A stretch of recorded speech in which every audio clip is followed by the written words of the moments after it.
Hello, my friends. I'm back under lockdown still. We're still doing social distancing. And I've been working out, going outside. I love to run, and I've been out there doing my thing. But I thought I'd come over and talk to you today about some very important things that I've been hearing. I've been reading your comments, and I've been listening to you.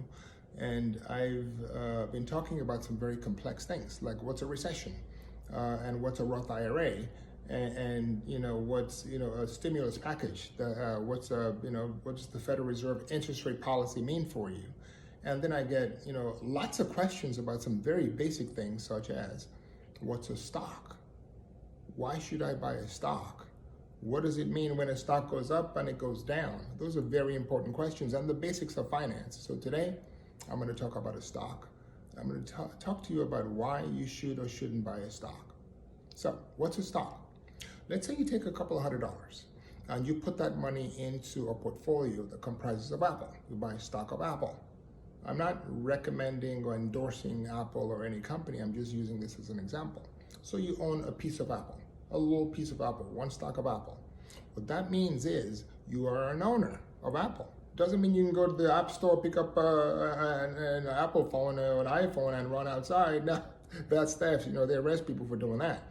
But here's what you have when you own a stock of a company like Apple. When Apple sells those amazing $1,000 phones, that $1,000 is called revenue. You get a little piece of the profit. What's profit? Well, Apple has expenses. They have stores. They have to pay the rent. They have to own some of those buildings. They have staff. They have to pay those staff. When they earn that revenue, the $1,000, after they pay the expenses of the staff, the rest of it is called profit. You, as an owner, get a little piece of that profit. So when Apple sells more phones in America, they sell more phones in Africa and in South America and in Asia, you, as an owner, get a little piece of that profit. You have all those tens and tens and tens of thousands of people working for you to earn a profit for you. But the opposite happens, though. That's not all the story. The opposite happens when Apple sells less phones, such as a time like this where no one's really going out to buy phones. When Apple sells less phones, what happens is the stock price of Apple drops because the profit of Apple drops. So you look at the stock market and it goes up and it goes down and it goes up and it goes down. That's because those companies are making more profits. The ones that are going up and the ones that are going down in general are making less profits. How do you pick a company that is expected to make good profits? And it's important for you to pick those good companies over the next 5, 10, 20, 30 years.